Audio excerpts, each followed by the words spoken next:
সূৰুযমুখী ধাৰাবাহিকখনৰ আজি নিশা আহিবলগীয়া এপিছডৰ প্ৰমো মুকলি হৈছে। আজিৰ প্ৰমৰ প্ৰথম ভাগত আমি দেখিবলৈ পাইছোঁ বিজয়ৰ মাকে কৈ আছিল, আমাৰ লগত সেইখন ঘৰৰ ষ্টেণ্ডাৰ্ড নিমিলে। আমাৰ ছ'চাইটিৰ মানুহবিলাক তেওঁলোকৰ ঘৰলৈ নিবলৈ চিন্তাই হৈছে। তাৰপিছত আমি প্ৰমত দেখিবলৈ পাইছোঁ পৰিয়ে কৈ আছিল, মিছাৰ ভেটিত গঢ়া সম্পৰ্ক স্থায়ী নহয় দাদা, আৰু সোণৰ মনত দুখ দি মই সুখী হ'ব পাৰিম বুলি কেনেকৈ ভাবিলি তহঁতে? তাৰপিছতে প্ৰমত দেখিবলৈ পাইছোঁ সোণে কৈ আছিল, বিশ্বাস হেৰাই গ'লে সম্পৰ্কৰ অস্তিত্ব নাথাকে। তহঁতৰ সোণৰ হাঁহিও সোণৰ দৰে উজ্বলিবলৈ হ'লে তহঁতৰ বিশ্বাস লাগিব।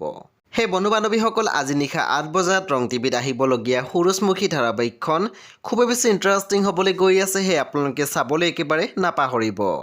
পৰৱৰ্তী আপডেটৰ বাবে আপোনালোকে মোৰ চেনেলটো ছাবস্ক্ৰাইব কৰি কাষত থকা বেল আইকন টিপি দিবলৈ একেবাৰে নাপাহৰিব। আৰু প্লিজ আপোনালোকে মোৰ ভিডিঅ' এটা লাইক কৰি দিব।